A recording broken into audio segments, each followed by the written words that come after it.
Hey everybody, welcome to this episode of DarkMatch. It's kind of interesting. A couple of us weren't even supposed to be on the show this week. Tifa's and Backlash mysteriously disappeared or something this week. Kind of bailed on us. But we're going to keep on going as usual. I am No Leaf Clover. I am the Revolver Man. I am Christopher Says. Hello, I'm Mr. War Machine. You know what, guys? I have to be honest. I know we do this stupid Iron Sheik thing, but I'm tired of talking about washed-up has-beens on this fucking show. You know, I'm fucking done with that. Let's just move to the good stuff, all right? You know what? I have to agree with you, No Leaf. Fucking Iron Sheik. God, what has he done in the last 10 years? Yeah, he essentially got famous again for swearing. Ooh. Get in line with a bunch of other famous comedians, you Iranian fucktard. Yeah, however, pretty much just saying the same things. The same things every single time. Variations of fuck, humble, camel clutch, that kind of thing, Hulk Hogan. I mean, who watches something just to see them curse? I mean, what the fuck? I know. It's just... but at least we have this to balance it out. The master promo skills of Ken Anderson. Oh, yeah.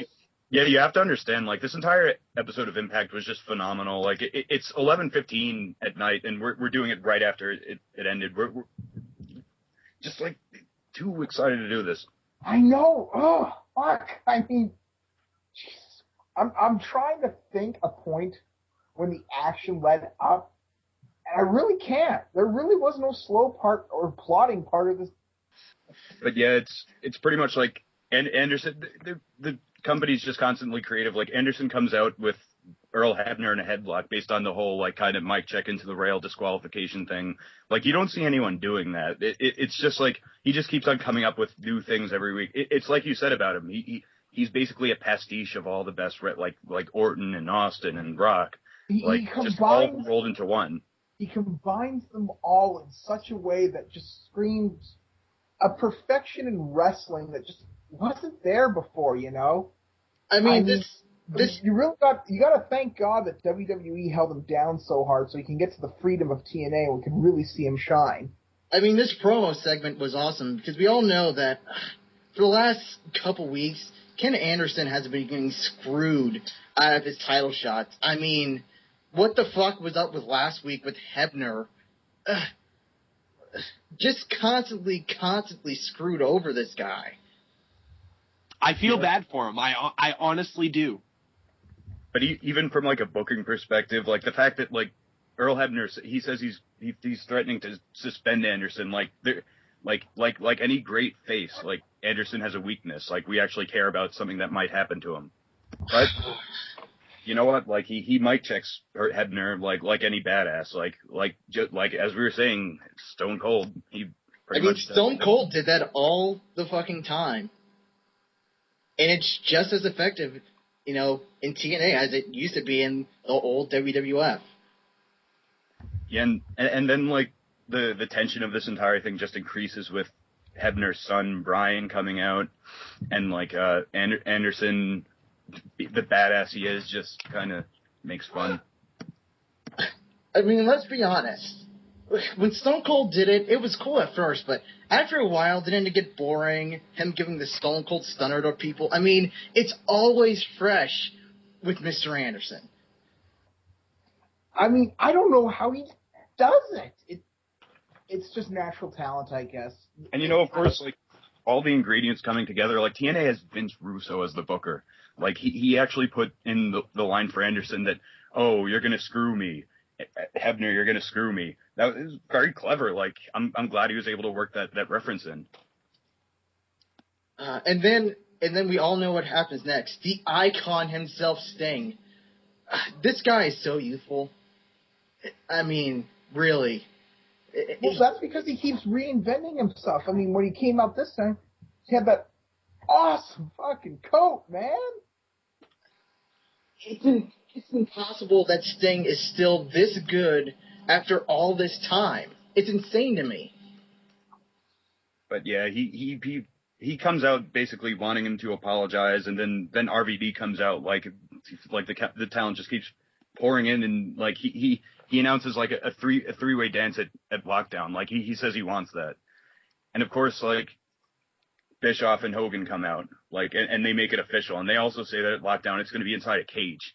Like how excited are you guys? I know. Lockdown is probably the best pay-per-view concept in years. I mean, how can you argue with such a brutal, exciting pay-per-view that they're all in the cage? That's awesome! I mean, Lethal Lockdown? Fuck your Elimination Chambers. Sign me up for that shit. Damn right, man.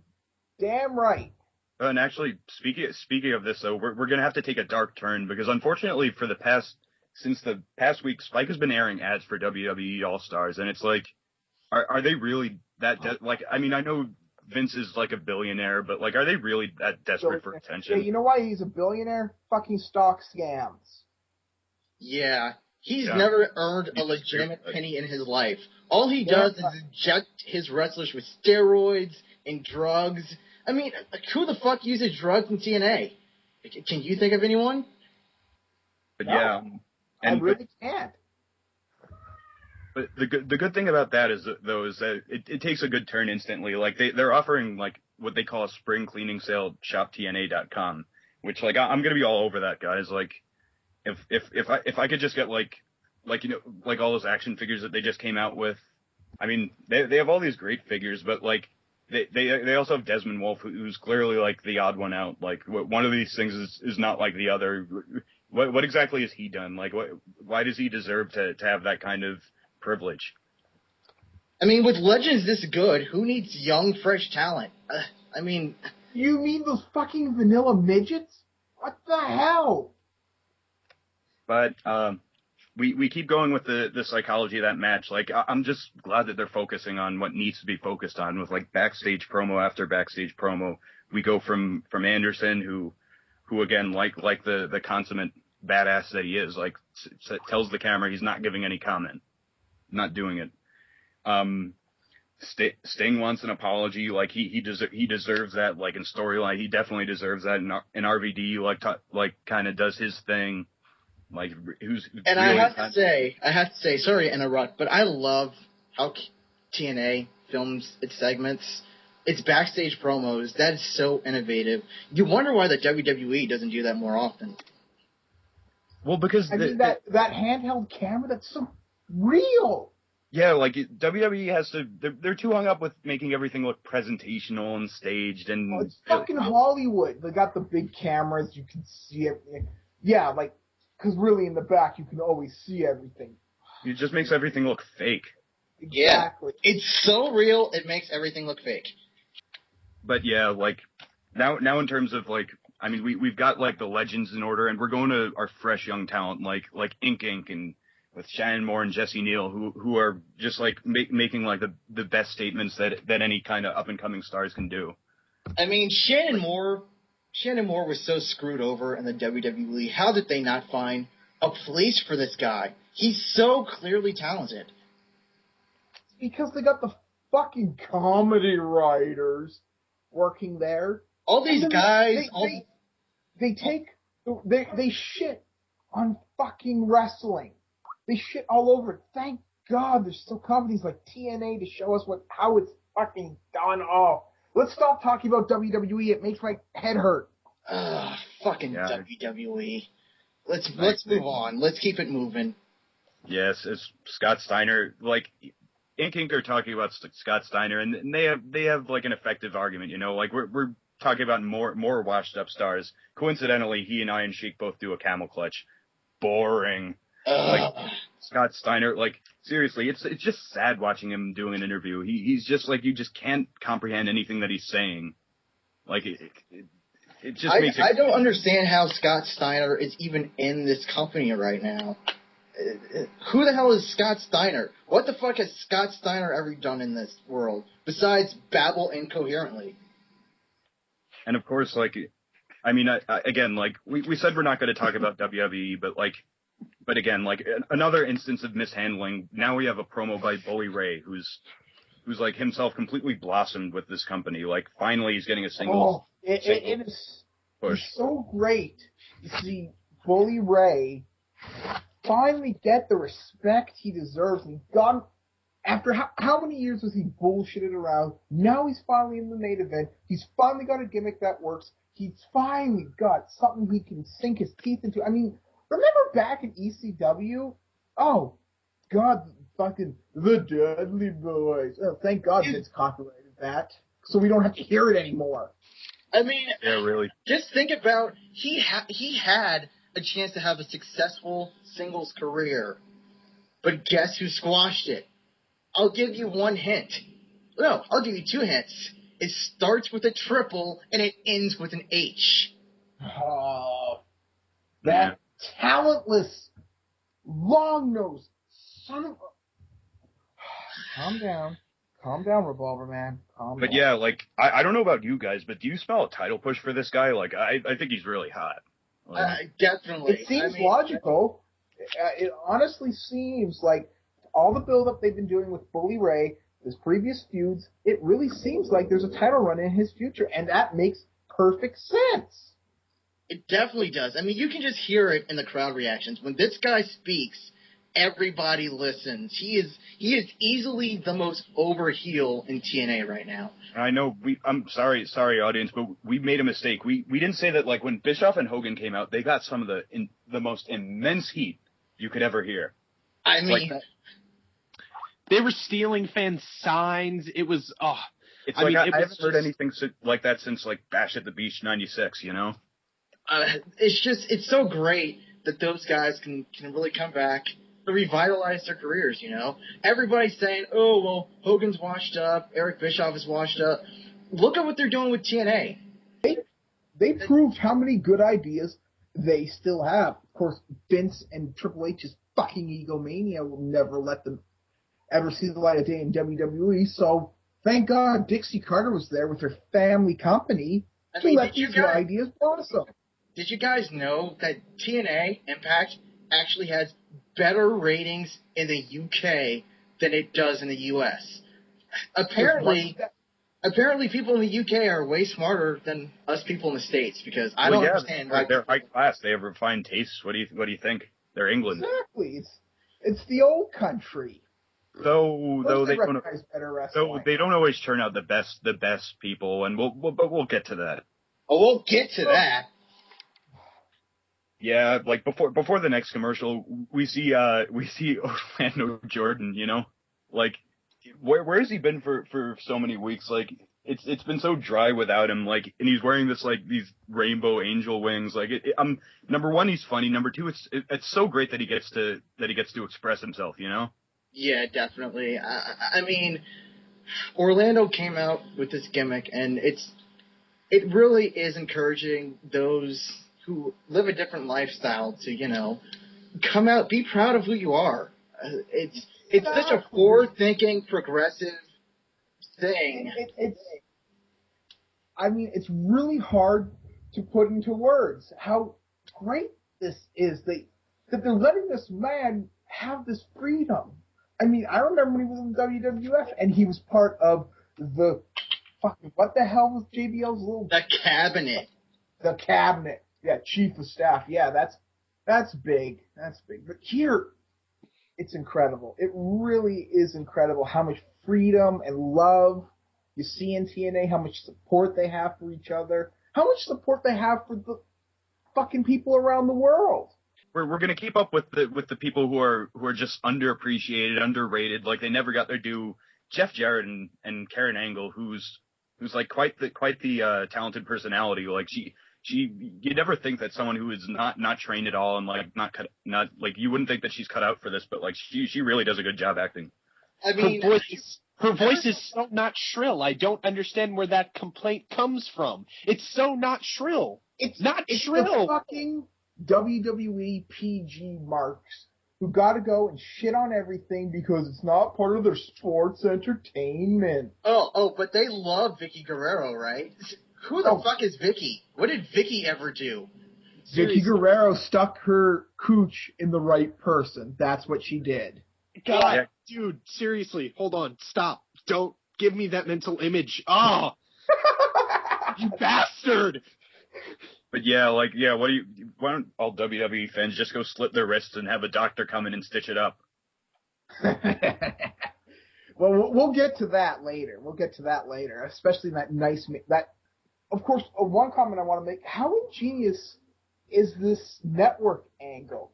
This group of power master puppeteers in the back, keeping everybody on toes. It has so never been done before. It's so original. I can't even put into words how original it is. Yeah, it makes me wonder who came up with it. Could it have been Russo, Hogan, Bischoff? I mean, maybe they're all three of them. I'm sure it was a group effort, Like it couldn't have been that hack Paul Heyman.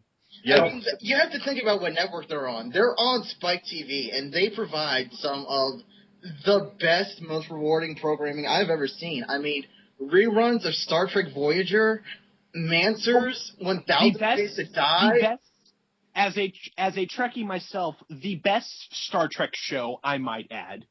Yes, Janeway for the fucking win.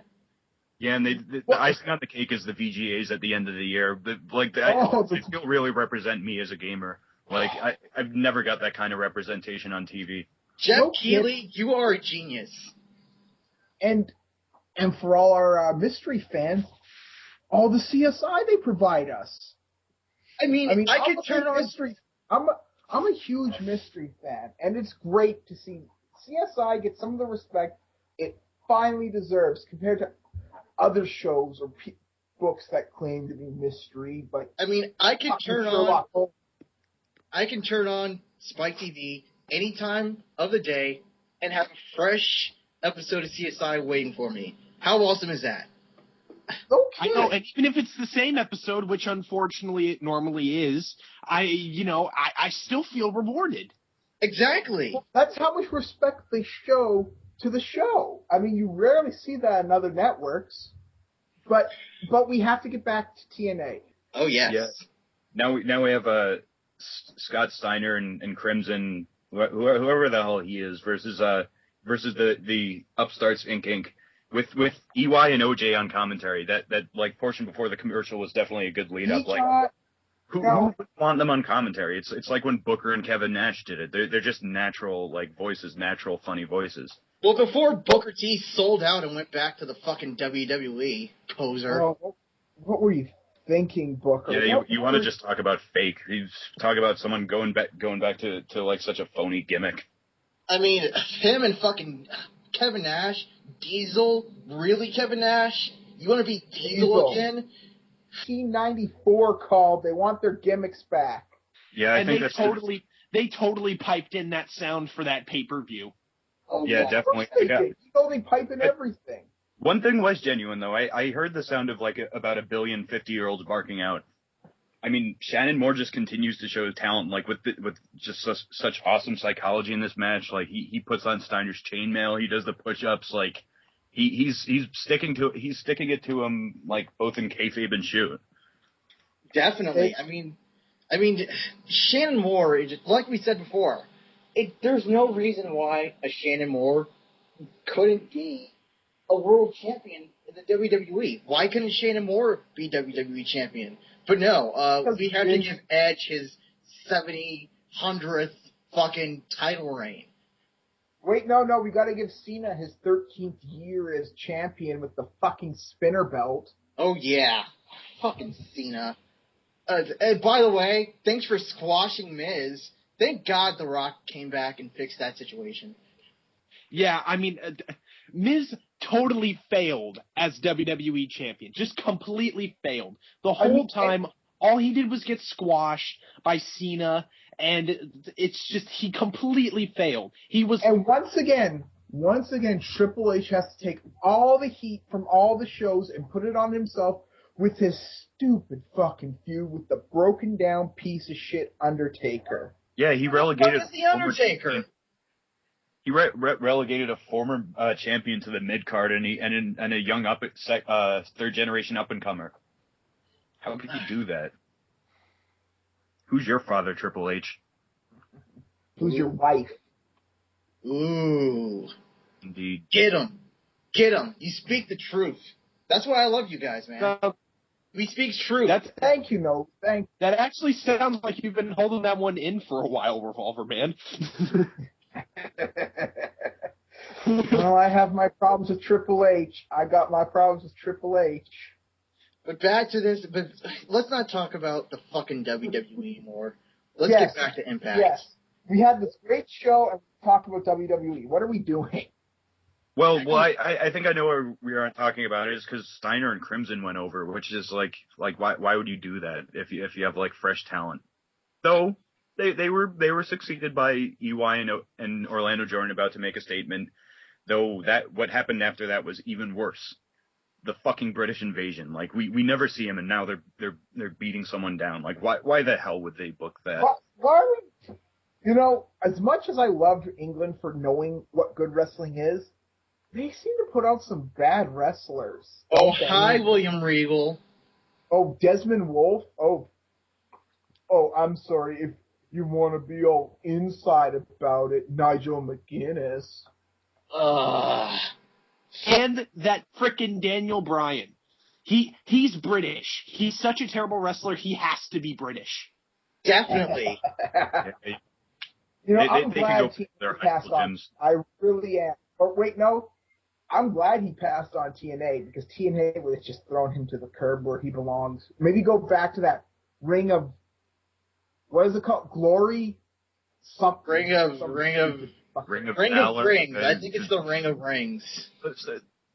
What was next? Actually, there's a clever bit of editing they did. Mr. Anderson did a promo in front of a poster of himself in lockdown where he's talking about like Sting getting his apology and like of course he's not going to do that. But he like Anderson apologizes to no one. You just won't see that happen. Exactly. You can't. Well, that's because he epitome of badass right now. Like, why would he apologize? That would just ruin his gimmick. That would make him less of an asshole, and that's exactly what he needs to be. He needs to always keep up with the asshole. What Anderson is doing right now has never been done before. There's never been a character like this that walks that thin line between heel and face. There's never been a guy like that in the history of professional wrestling. I mean, one could argue that Stone Cold Steve Austin, but screw him. Yeah, he's not around anymore. Austin's nothing compared to Anderson. Anderson took Austin's gimmick and turned it into pure gold. Yeah, Anderson. Stone Cold. Why don't you go back and drink another beer? No one drinks in TNA. They have a comprehensive drug and alcohol policy in TNA. I mean, Dixie even told that to Congress. What did Vince say to Congress? Oh, wait, no. He was being fucking tried by Congress. I mean, just look at Jeff Hardy. Jeff is such an upstanding citizen. It's too bad that he's being railroaded by this fucking American justice system. Yeah, I think it must have been WWE. Because you notice, as soon as he left the WWE, he got charged. It had to be. Yeah, there's got to be some kind of hanky-panky going on. But just to sum up, like if Steve Austin wasn't enough for Bischoff back in '95, then like really he can't draw a fucking single dime. Whatever. Maybe he got lucky. Again, we're talking about this WWE bullshit, man. Yeah, we should be talking about the fact that like Jeff and Karen like are devising this wonderful heel plan. Like they're in front of that same poster of Mr. Anderson. Like you see what you did there with that parallel imagery. Yeah. And they're like basically Jeff Jarrett is complaining about Mr. Anderson being on the poster, and like he's always been that kind of heel, you know. Like he's always had kind of sniveling, kind of sneaky spots like that. Yeah, I've never understood why Jeff Jarrett didn't get more opportunities. I mean, obviously, how much money did this guy draw for WCW? I mean, millions. Yeah, millions by himself. People paid to see Jeff Jarrett when he was WCW World Champion. The facts back us up. The numbers back us up, but they've been buried 6 feet under by WWF, WWE, PG, and all their spin and revisionist history and all that shit. Ugh. But anyway, we're gonna get to like an even better few. Like I don't really like Generation Me again. Like they seem kind of like they're very flippy, but like TNA's doing good things with them. Like you expected them to. This breakup is exactly what the doctor ordered. They didn't work as a tag team. They were a pretty poor tag team. I mean, they had no. I have to commend TNA for letting them have a chance as a tag team. They let it run its course, and now at the logical moment, they're ending it. I mean, they've been in TNA for what, 6 months? It's time, man. It's time for them not to be a tag team anymore. I mean, hey, look at Bully Ray. We were just going on about that. Exactly. We'll only find out now who the better one is. Mm-hmm. But this angle will breed that. And they have a match, like, you know, they've got kind of good psychology in this. Jeremy very, very kindly lets Max in the ring after they go outside, and he offers him a handshake. Max takes it and he puts him in a headlock. I mean, that's brilliant. That's brilliant. That's old school ring psychology right now. I mean, that has to be Ric Flair's influence right there. I mean, Ric Flair is taking these guys and he's saying, look, man, this is how you work a match. This is how you work a crowd. That psychology, that was match of the year worthy to me. I mean, maybe I'm a mark, but I think that was match of the year worthy to me. Nah, we're not marks, but let's not get past that. Like, I'm kind of on the fence about this one. Like, I love the beautiful people, like Angelina Love and Velvet Sky. Like, they're pretty much they're redefining women's wrestling. Like, they're kind of they're doing their own thing, and then they get like another kind of they have Winter stealing their spotlight. Like, what do you guys remember how poor the Knockouts division was, and once they set all the focus on the beautiful people, it really kicked up. So maybe they're hoping if they keep Winter around them, she'll pick it up. It's a very smart idea by TNA, letting the good talent absorb the bad talent to make them all good. It's definitely. I mean, who cares about Gail Kim?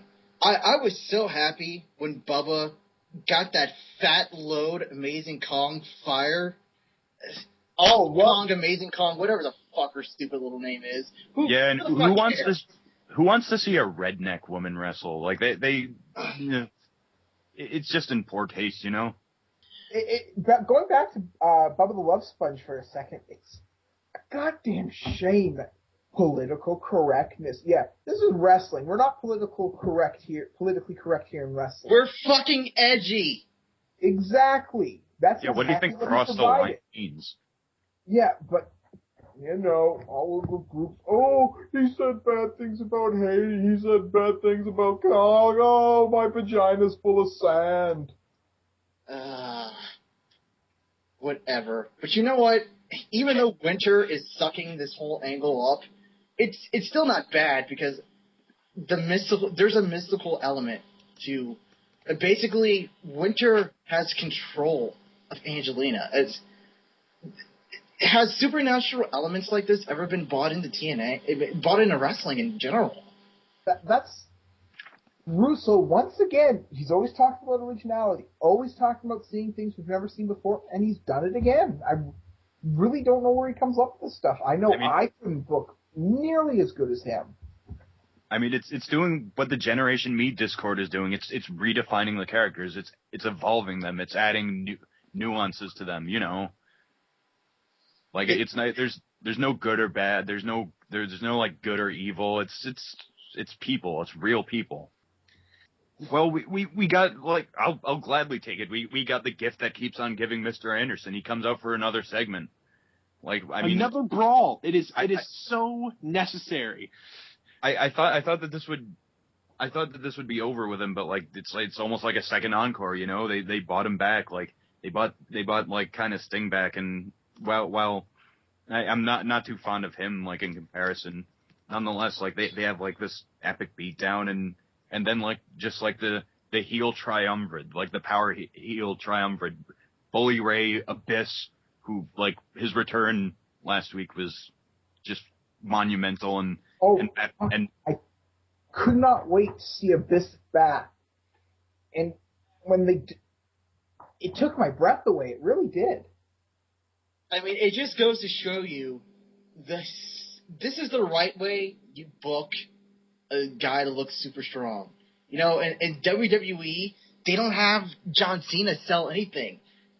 Abyss sold a bat with nails in it for how long? He sold it. Yeah, John Cena He sold it so well, I'm pretty sure he never left the impact zone. Exactly. They just, even though there was no cameras on here, there's such a respect for selling and the art and the business that Abyss just was probably lying in the back the 2 months, just psyching himself up for his return. You guys though, we forgot probably the icing on the cake, and I can only say this in 3 words: Matt fucking Hardy. Oh my God. That's the only thing you can say to describe just how phenomenally badass he is. Matt fucking Hardy. That fucking hairstyle, the pants, the jacket, Matt hair, that awesome hair. And he always talks about how he's been through a lot, and it shows, you know. I mean, that slut Lita broke his heart. His best friend broke his soul. And then WWE... And guess how WWE reacted to that? They put the title on the best friend. And he's not even over. He's not even over. But yeah, RVD tries to come in, like, presumably to kind of play the good guy and interrupt it. But again, like gray-colored nuances. He just leaves. He walks away. Completely different perspective on this, like, ever fresh character. I mean, he keeps it the same, but he redefines it at the same time. Yes, precisely, sir. Precisely. I mean, shades of gray is the way to go in professional. Who wants heels? Who wants faces? That's old. You want heels and faces? You want heels and faces? Go back to the 50s. Exactly. Yeah, like, say hi to Gorgeous George. Like, he was he pretty much showcased that entire thing, but that's over now. It's ran its course. It's honestly ran its course. Now it's about keeping everything in the middle. Gray. It's all about the gray. There are no good guys. There are no real good guys or bad guys in life. But we nonetheless, we go back to Jeff Jarrett, Karen Angle. They're faking 911 phone call. they're trying to get Angle arrested. Who like, let's face it, like they're kind of portraying Angle in a bad light. But who the fuck cares? He's washed up. He's a bag of he's pretty much Mr. Glass by now. What the fuck has Kurt Angle ever done? I mean, besides break his neck. Kurt Angle should thank his lucky stars. TNA has enough respect for people that they keep him around. Yeah, the only thing he's ever accomplished is getting some kind of medal in some gay-ass amateur wrestling. Oh, amateur wrestling. Yeah, this is pro wrestling, buddy. That shit don't matter. You want amateur wrestling? Go to Russia. Yeah, go back to Japan. Or Mexico. Or Canada. Fucking Canada. Who the fuck likes Canada? I mean, Ric Flair cuts a promo basically saying, who cares about RVD? Who's RVD? And like, bitch, I got a question for you. Who the hell were you, are you, or will you be? Like, you're just going to keep losing your money. Like, yeah, why don't you go find another wife, Flair? Who the fuck has Ric Flair ever beaten? Yeah, more. You know who he has beaten? The only person who will ever let him be beaten by him? Triple H. Because Triple H is basically a Ric Flair ripoff. And picture that in your mind. Ric Flair, but done worse. Again, more gray-haired old people. Like, except he uses bleach. Like, he's so insecure that he needs to hide it. The only reason Ric Flair is a star is because Hulk Hogan made him a star. Exactly. And, you know, he tries to hide his gray hair, but he can't hide that bald spot. Nope. Yeah. We go from there. We have another Immortal promo, like another, like, just like business as usual, like good heels. It's working. And then we have Velvet Sky cutting a promo on Winter. I'd rather see her than Winter. Like, again, like they make it even more real because like the premise was that she's doing this while Anderson was going out to do his promo with Sting, his interview with Sting, and you could hear his music going on in the background. It's really quite cool. Again, like this backstage stuff. Yeah, I mean the editing in TNA is just awesome. It's real. You got that real camera. You got shots you'd see in real life rather than Hollywood. Really, it's simple stuff that everybody seems to overlook. But I guess that's what Russo talent is. Whatever. And then people don't get it. People just don't get it. We're probably just trying to avoid the fact that like the Angle's coming out. He's calling out Jeff Jarrett, and where does he get off? First of all, Jeff Jarrett, just fast forward to the pay per view. Have Jeff Jarrett beat him. Like have him put the stip on about retiring. We don't have to see him anymore. Like, I mean, he has a match with like Rob Terry, which seemed promising, but that ended quickly. He put him in the ankle lock, which one of the most unconvincing moves. Like, does that ever look like Cole used that move. Michael Cole used that move. That's how unconvincing that move is. I mean, the ankle lock.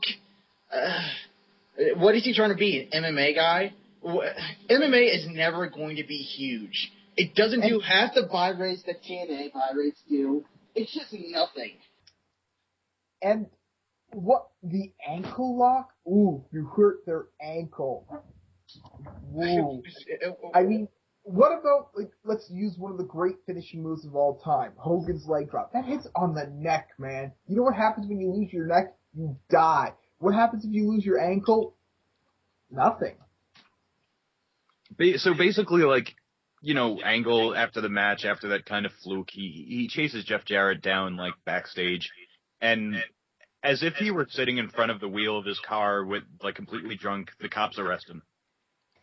Well, I have to mention, the cops arresting, that's fucking original. I mean, it's bringing real life to wrestling. Yeah, I mean... Can't stress it enough. When's the last time you saw a wrestler get arrested on TV? Exactly. I don't remember, that's for sure. But actually, though, we're going to have to get to the end of this show, unfortunately, and for a number of reasons. Like, just besides the fact that we're so excited talking about this, like, this was a wonderful episode of Impact, as always. We can't do the show justice either. We really can't do this show justice. Like, if you can, go check out the clips on YouTube. Go to TNA On Demand. Go to TNA On Demand, get an account, and watch it again. Because all we're doing is giving you the cliff notes, and that does no justice to this show. But yeah, but there is another unfortunate thing that happened at the end of the show, like, which was preceded by, like, an absolute jewel. Like, we had the 6-man. How brilliant it is to give people a taste, just the littlest taste, of the Lockdown pay-per-view in the show before the pay-per-view. I mean, I guess the true definition of a genius is seeing what's out on the open, because it's so simple. It's so good. It's boggling that no one ever thought about it before. And it just shows you how simple-minded most wrestling promoters are. What we want to see is, don't make us wait for the match and then, you know what? Maybe I don't buy Lockdown. You know, maybe I don't buy Lockdown. But at least I got that match. You know what I mean? No, but yeah. Like, I already got a taste, a slice of Lockdown. You have, and the thing is, it's Bully Ray, Abyss, and Matt Hardy versus RVD Anderson and Sting. Fact is, like, again, like, no heels, no faces. This is just, like, real competition. Like, yes, it's whoever wins, like, they'll have a damn good match. Damn right. It's time we saw some good wrestling in wrestling. I mean, what the hell is WWE offering? Once again, the son-in-law versus the washout. That's going to be headlining your fucking WrestleMania. I mean, really, Triple H must be jerking off Vince the same time he's looking out Stephanie. Whatever. Let's talk about this awesome main event. Yes. Wasn't all awesome, but again, like, we'll try as hard not to avoid that and just kind of gloss over what happens at the end. But nonetheless, like, this was a real treat. Like, again, amazing psychology with this. Mm-hmm. We have Sting beating Anderson down. it again, like discord within the faces. Like it keeps you guessing. Like it keeps them vulnerable. Shades of gray once again, because you can't have your faces looking strong because they'll get boring. Well, yeah, and and the best part is, like, in WWE, Sting would have squashed his differences with Anderson to have him help beat down Immortal. And, and that's stupid. But yeah, and basically, like, throughout the match, like, again, funny, like, edgy, Anderson sitting in a chair watching the entire thing like he doesn't give a shit. Once again, it's that perfect, it's really the pinnacle of gimmicks that what Anderson's doing, the asshole. I mean, I really can't think. I mean, I'm a student of wrestling. I've been studying wrestling since, like, the Romans were doing it. Remember when that Roman gladiator, or that Roman wrestler in that Legion became Roman Emperor? That's how big it used to be. And TNA is bringing it back up there. Oh, yeah, definitely, for sure. But yeah, we get into a normal tag match, like a lot of brilliant spots. Like I can't, it's like I can't remember them, but like I'm definitely gonna give this a rewatch. Like quite a few, like maybe a dozen or so rewatches until the next Impact. The thing is, though, at the end, bit of a record scratch, but you can't expect perfection all the time. Yeah, it's like it's pretty much just a legion of all the piss poor, like untalented, like never were kind of shitty legends. We have Fortune. We have this like for some reason who have like basically half the belts of the company. They may as well have the knockouts on the women's tag. Well, but we have Kazarian and Beer Money. It's TNA trying to give everybody a fair chance, and as bad as it might be, you got to commend TNA for respecting the new guys, giving them the money they deserve, and really putting them out there and making them look great. However, like what I was talking about was not Fortune. As kind of bad as Fortune was, at least they work with TNA. They've been there, but fucking Christopher Daniels shows up. Yeah, didn't they fucking fire his ass last year? Like they got rid of him for good reason. Then they brought him back. My only guess is that that compassionate man Russo must have felt sorry for him. And I heard he was in that Ring of Rings company, fucking making nothing. So yeah, fell into a burning ring of fire. Yeah, it probably it probably wasn't anything. He probably just won a banana playing bingo, Like it's once again, Russo felt sorry for this eyebrow shaving retard and gave him another chance. And as much as I don't want to see Christopher Daniels, I love TNA for how much respect they have for this business and how they want everybody in this business to succeed and make money. And Dixie Carter's big family. Yeah, this is family. I feel like every time we watch an episode of Impact, we're part of the extended TNA family. They all respect each other. They all love each other. They're all looking out for each other. No one has to put over a guy like Christopher fucking Daniels. Who is this douchebag? How much is this guy weigh? Yeah, it's like they're unfortunate byproducts of them just being the best company. Like they basically they allow someone talent such as Orlando Jordan to completely express himself. So by doing that, they have to let Christopher Daniels wear his fucking eyeliner. Ever heard of a guy that wears eyeliner? We're getting a little bit queer street over there. Yeah, really. Wherein don't make the world, folks. Unlike Orlando Jordan, Christopher Daniels just brings everybody down. Yeah, definitely. But you know what? This show did end up on a good note because, unfortunately, for some reason, we love Spike TV, but they canceled Reaction. What was up with that? But I really don't know. The ratings for that were through the roof. But the same reason probably why we see All Stars on the thing.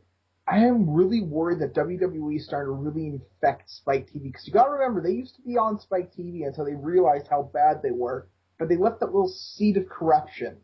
Yeah, clearly WWE still has some stroke over there, but we still get our reaction bits on Impact now, and that's what we want, to see those extra storyline bits. So the last 10 minutes of the show was just story, no wrestling. I'm okay with that. Sometimes you don't need wrestling all the time on a show called Total Nonstop Action. Exactly. The action is the story. The fucking awesome Bischoff, Russo, Hogan stories. The three genius. Why wouldn't we want to watch them? Yeah. But unfortunately, like, again, there was more content for us to talk about. We wish we could say more about this, but we gotta fucking go. And on that note, who the fuck cares about Jay Lethal? I'm glad we haven't. Fuck that asshole. Go back to New Jersey, chump. And actually, I want to end this. Go back to that little slum you call home. I want to end this with just one message. Because, like, I know that TNA has a lot of haters. Like, they're very exaggerative. Like, they're so relentless. Like, they never shut up. But I want to let everyone know that behind every TNA hater, they all secretly love it as much as we do. Like, they can't get enough of it. Why would they keep coming back to it to hate it? They like it. They obviously like it. Obviously. All right, guys. I'm the Revolver Man. I'm Mr. War Machine. I'm No Leaf Clover. And I'm Christopher Says, and, like, we're just clamoring for the next week's episode. Yeah, we're so ready for next week. All right, see you guys later.